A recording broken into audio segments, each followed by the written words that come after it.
gypsy moon, I wandered near and far, looking for the mystery beneath the northern star, looking for the pot of gold at the rainbow's end, hoping that I find it soon beneath the gypsy moon. Hi, welcome to Be My Guest. This is Jan Lewis, your host. Today we have from Millbury, Massachusetts, we have Pastor Carol Reynolds, and she is the pastor of the First Congregational Church, UCC, United Church of Christ, and this is part of a segment that we're hoping to do about the various religions, various churches, synagogues, temples in this area, and from a little bit out where they're Metro West or the western part of the state. They're all welcome to come on and give us a little bit more of an idea what they're doing in their places of worship, and just kind of sharing the good news. Welcome, Carol. Thank you. Carol had one of those little problems that some of our guests have. They go sailing right past the building we're in. It's like the Bermuda Triangle here. The GPS throws a lot of people for some reason. Mm-hmm. That's why I always say, let me give you the end, at least the end directions, so you'll know. We were sharing with you, we had one guest wandering outside, going to the old abandoned church, and he couldn't find us, and Paul had to go out there and lead her back in. But she wasn't very happy. She's like, I didn't know where you were. Like, we're right here. It's a good thing we spied her out the window. Mm-hmm. So Carol, you came to us from Millbury today. How long have you been pastor at the church? Just over 3 years. What brought you, where were you originally? I am originally from Massachusetts. I grew up in Arlington and Reading, but I had not lived in Massachusetts since high school. Arlington, that's where my grandparents had an estate in Kensington Park, the hill going way up in Arlington. Arlington Heights? Yes. That's where my mother grew up. Oh my gosh, Yeah. Well my grandparents had a house right there on Kensington Park Road, Arlington Heights. And I believe my father and my aunt, his sister, grew up there too. Small world. Yeah. Small world. Now where did you move after that? I went to college in West Virginia. Yeah. I went into book publishing, and so New York City is the capital of book publishing, so I lived in New York City for 12 years. Wow. And then I got tired of the fast-paced lifestyle, and I managed to finagle a job transfer out to Boulder, Colorado. What was that? Was that still publishing? It was. I had taken a couple of business trips out there and fallen in love with the area, and was able to create a position for myself out there. Were those major publishing companies for books? Yeah, most of them were. Because we have a lot of authors on here, and the Okay. big trend now is self-publishing. Yes. Because you don't want to wait a year or two and get all these denial letters when you could be out there Right. showing your book. It's really hard to get published by a regular So publisher. you left publishing. I did. So I majored in English in college, but I always had this desire to help people. Yeah. And I couldn't quite place what that should look like. And so every 3 or so years in my book publishing career, I would have a little existential crisis, and I'd be like, I'm not doing what I'm supposed to be doing. Yeah. And it wasn't until I developed a friendship with a minister back here in Massachusetts and got to hear about the day-to-day things that pastors do that I realized, you know what? Well, actually, I didn't get it at first. Someone had to tell me because I was very shy and I avoided public speaking like the plague. Yeah. But when someone told me they thought I'd be a good minister, that for me was my call. That was the voice of God that I could not get out of my head. Where did you go to divinity school? I went to the Iliff School of Theology in Denver. The what? Iliff School of Iliff. Theology. It's actually a United Methodist seminary. Uh-huh. Yeah. Mhm. So you chose. Did you know going in which particular one you were going to go? Methodist Congo.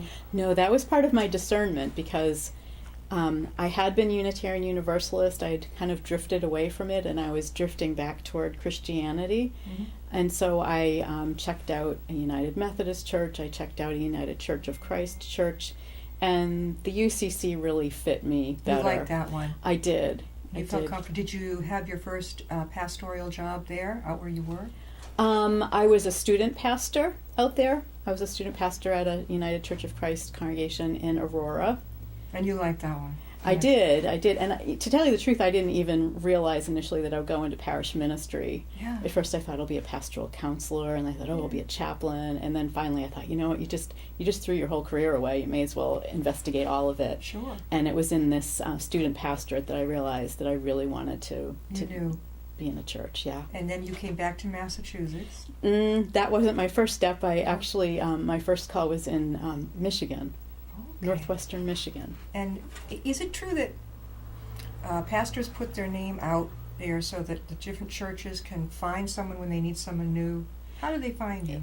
Each denomination handles it differently. The way our denomination handles it is there is a what they call a profile, a ministerial profile that we complete that's like a resume, but they want it to be uniform, so all the pastors have the same things. And then at the same time, churches are doing the same things for themselves. Right. And so they can see our profiles, and we can ask to have our profiles sent to whichever church we would like. That's how it happens, because I'll note that a church will have, I know when I was raising my son, we'd have a minister there for a while, and suddenly said this minister is leaving and another one is coming in, probably from a whole different part of the country. And it's like some stay, but others just they kind of drift around. And you've been in Millbury for 3 years. Yes. How do you like your congregation? Is it pretty good? It is. Yeah. Yeah. It's, we've had our challenges. We are in a place that a lot of congregations are in right now where, our membership is declining. People are passing away and not being replaced, so to speak, by younger people. Right. And so I was called to revitalize the church. But it's taken all this time for people to understand what that means, which is a lot of change, which people don't like, even if they say that's what they called you to do. I know, So, especially some of our elder members. They're not, don't change this, don't change that. I've Yes. seen this happening up at a church in Grafton, and there are a few heels digging in. They're not too crazy about it, but I guess you have to move with the times to appeal to all people, right? To try to, or... Well, I think I've read so many books on the state of the church right now, but what most people are saying is that culture has really changed. I mean, we know that both parents work now, so women can't devote as much time to the church as they used to, and people really cherish their time together as families on the weekends. And so we really need to adjust to the culture rather than expecting them to adapt to us. And I think it's also forcing us to be the church. I think for a long time, church had become a social sort of a thing, Yeah. and a place where people could network, their businesses and that sort of thing. People don't look to it for that anymore. They have Yeah. other ways to get that. And so it's really forcing us to look back and see, what did Jesus do and what did Jesus call us to do? And it's really about doing ministry in the community. And so, we're in a process right now where we're trying to figure out what it is that God is calling us to do, what our purpose is. Yeah, things are definitely changing. I think that, if I can say for myself, one of the reasons that I had a hard time going back to church was that morning time frame on Sunday. Maybe it's the only day of the week you've got, and I'm honest, to sleep. So now some churches are beginning to have a night service, Right. which I think is awesome. Right.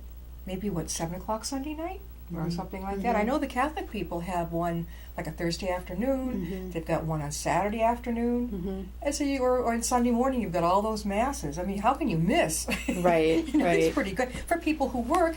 I think that 7 p.m. or whatever on a night. Right. Right. Do you like that idea? I do, but I'm thinking that it probably, if it happens in our congregation, it's not going to look exactly like the Sunday morning worship. Like I'm thinking we may keep both, have a traditional service, and then I was just talking to one of my members today about things that some of my seminary classmates have done, and one that really appealed to her was there's one gentleman who runs a ministry out of a bar. Really? And even when I was in seminary, there were people who did what they called theology pub, where you go and have a beer and talk about theology. Wow. And this person, her husband doesn't come to church very often, and she said, I think I could get him to come to that. That's interesting. Yeah. Are you talking about installing a bar in the church? No. Actually going, sort of, doing like Jesus did and going to the people. Okay. Yeah. That's interesting. Yeah, so that's... The ministries, like it's a form of ministering to people. On your what time are your Sunday services? It's 10 o'clock on Sunday mornings. 10 o'clock. Where is the church located? It's at 148 West Main Street. Okay. 148 West Main. Now I know where your library is. Yes. So It's west of the library.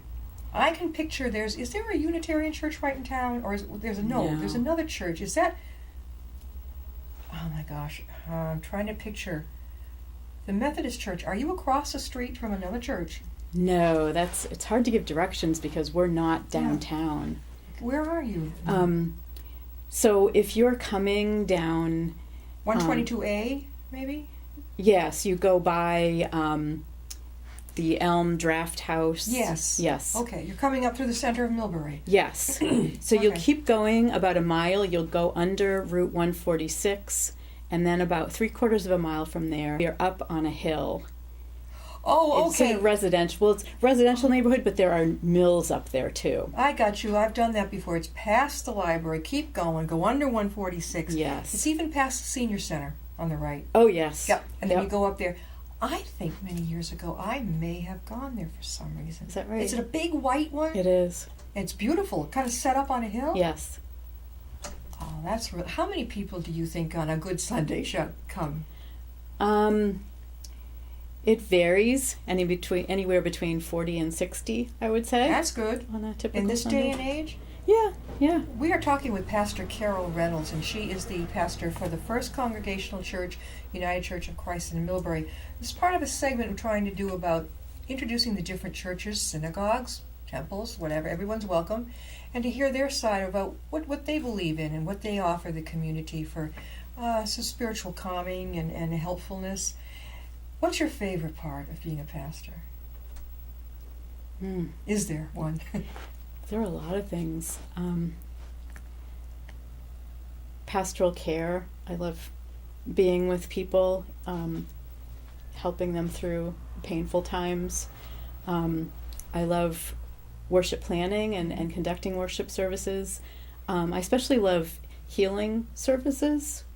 We can do healing prayers with people, Right. and something called Tizé worship. Now, what's that? It has a lot of Catholic-like traditions in it. There's a lot of chanting.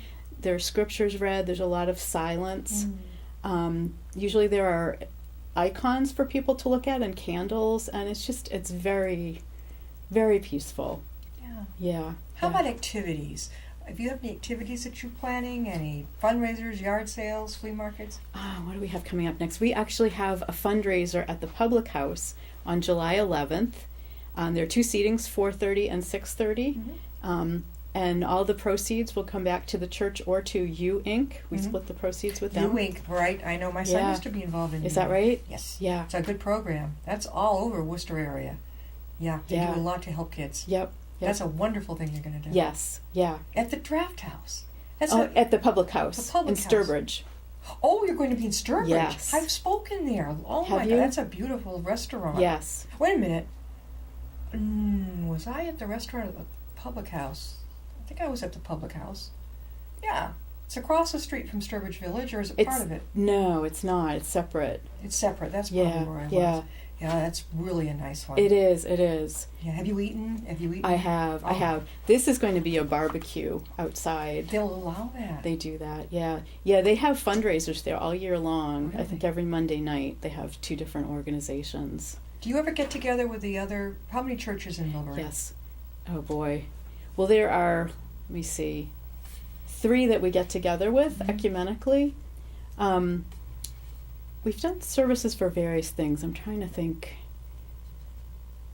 Well, the one we did most recently was actually a Christian Unity service, and it was wonderful. Our people loved it.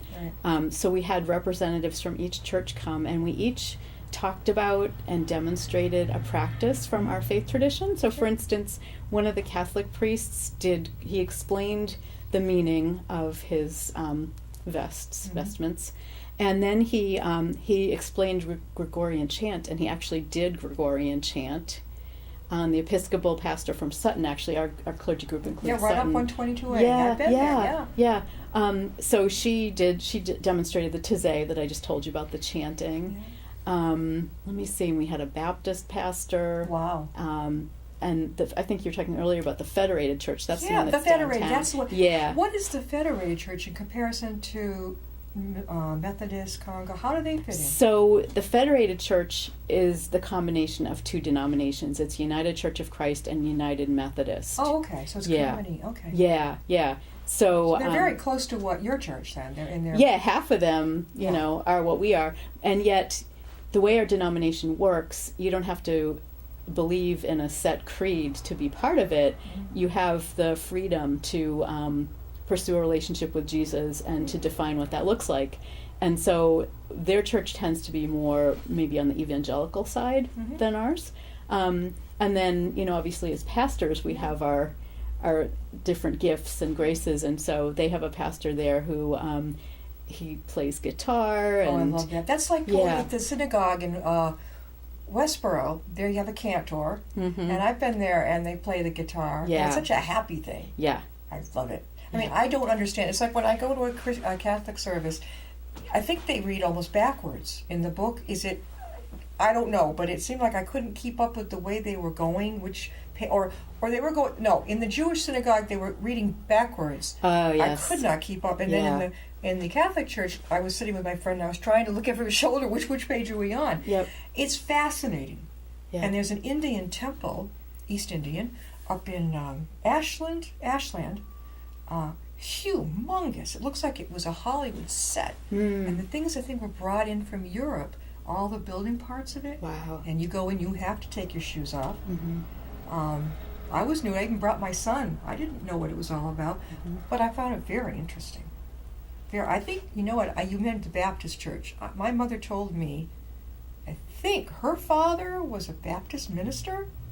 And then I found out my second cousin, he is a Baptist minister. I had no idea, absolutely none. Like I said, my parents were married in a Unitarian church. They got me to a congregational Sunday school. That didn't last.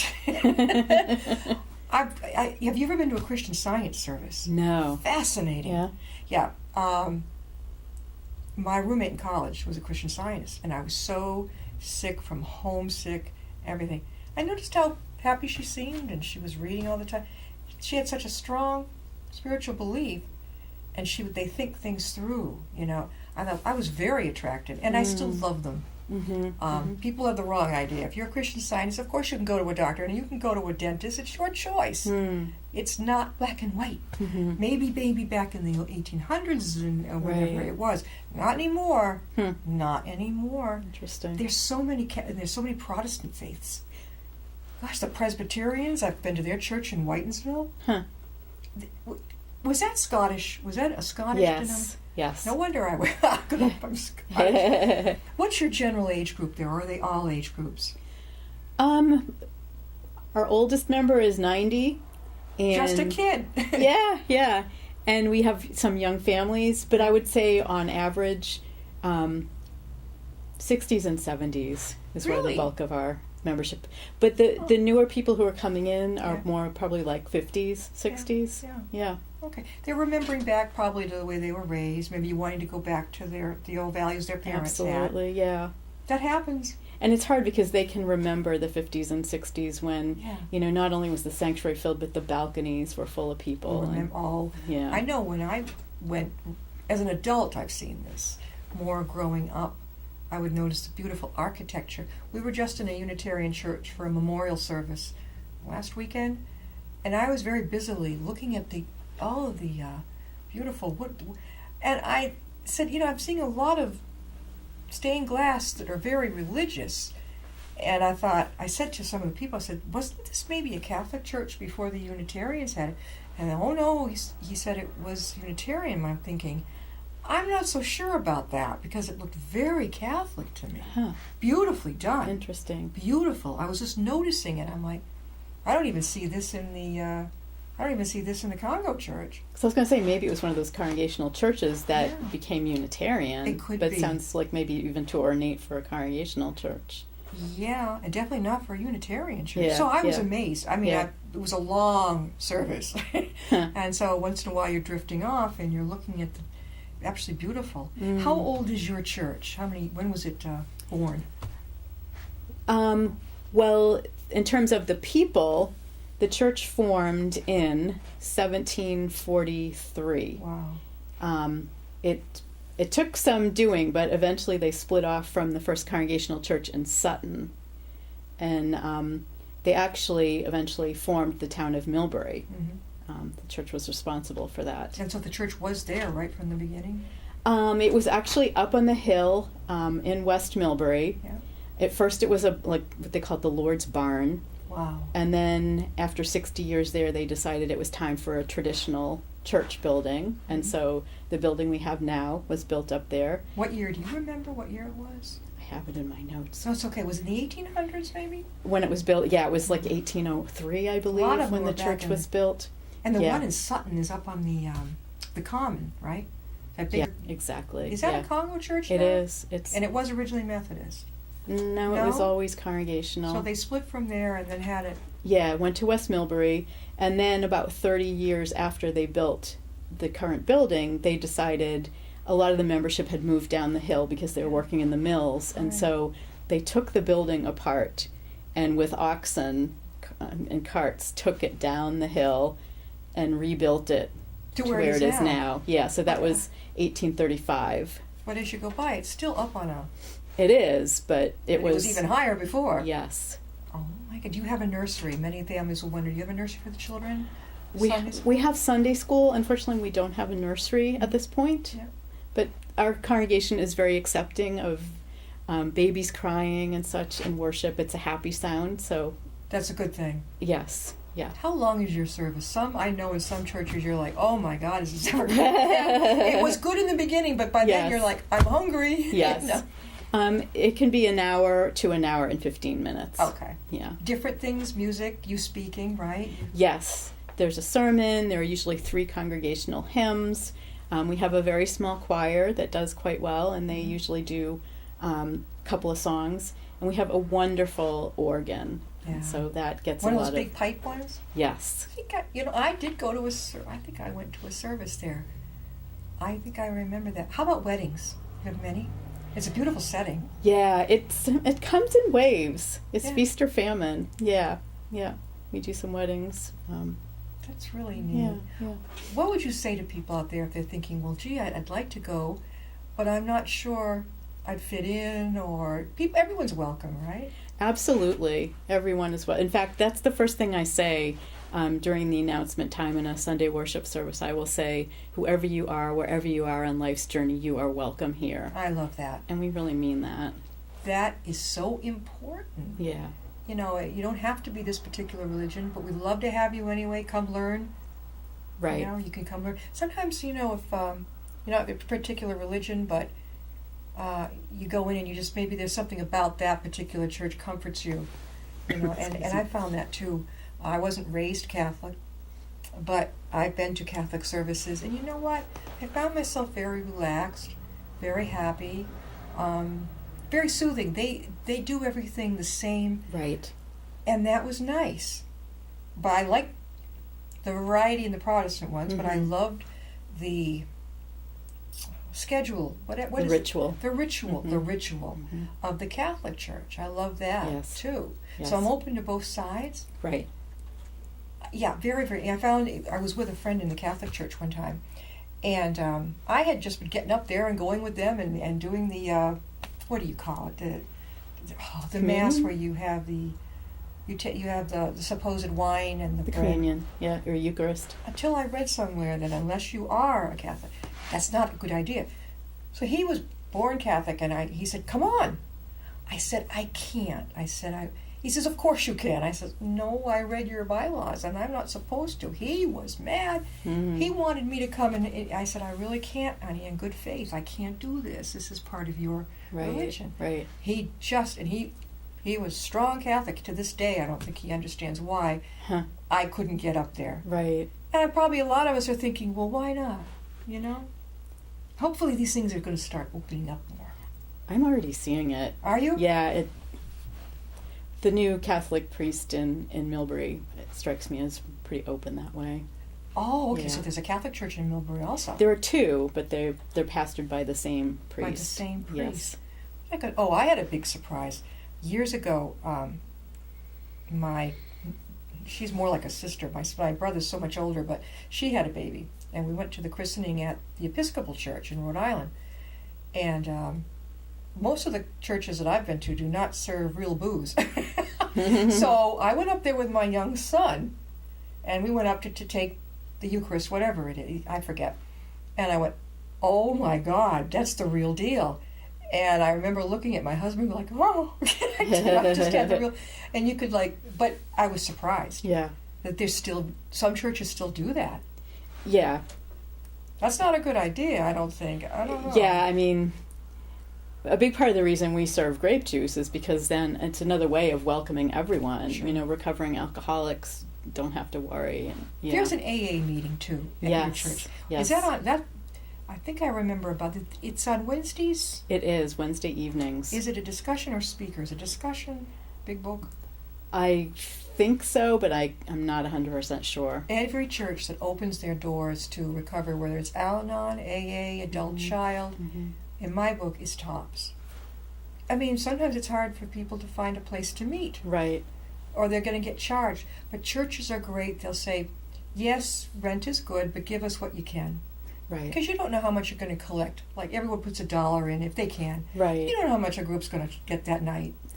So churches are wonderful about We that. consider that a ministry of our church. Yes. Yeah. Yeah, I thought I'd heard about a meeting up there. Yeah. I think that's awesome. One thing that's also nice is a few blocks down the street from us is I don't know if halfway house is the right term for it, but a place called Roads to Recovery. Ooh, in Millbury? Yes. A sober house then. Yes, for women. Yeah.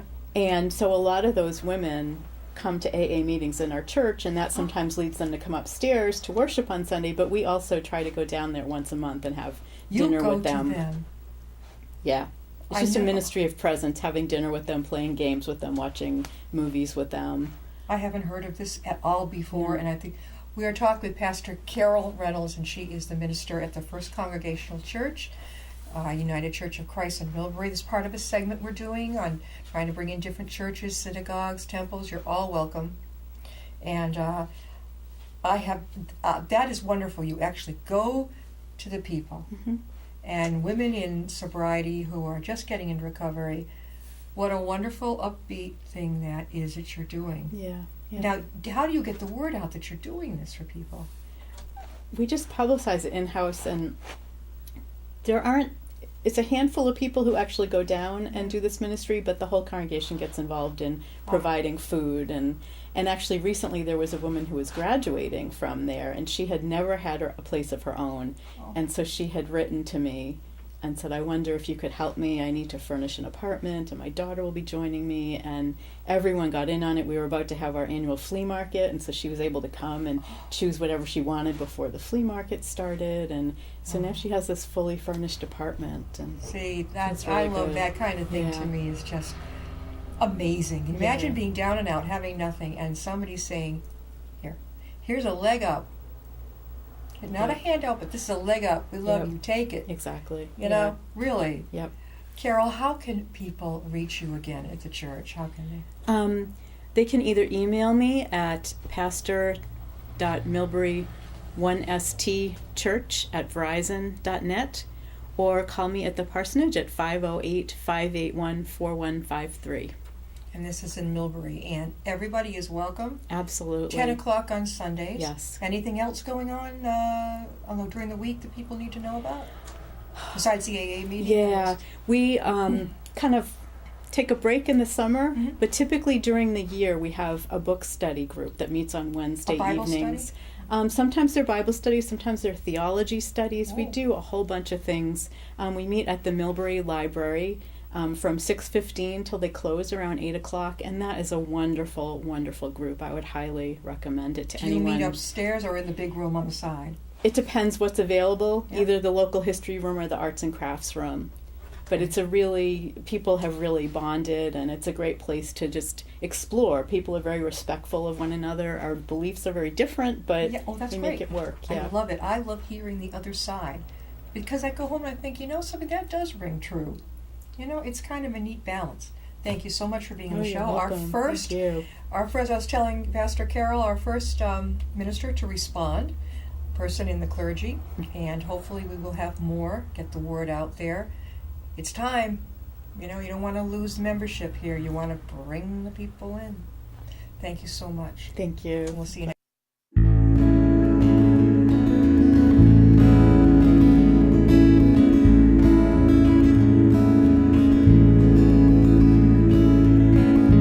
Riding on a shooting star, heading out toward a dream.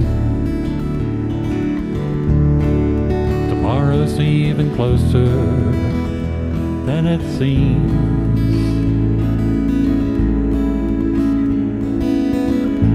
Moving through the cloudless sky, heading out toward the moon. I am dancing to the lunar tune.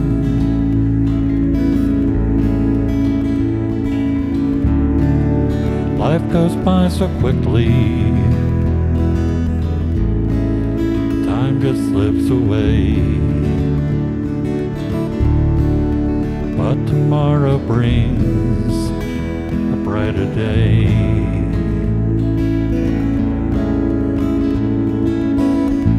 Soaring out among the planets.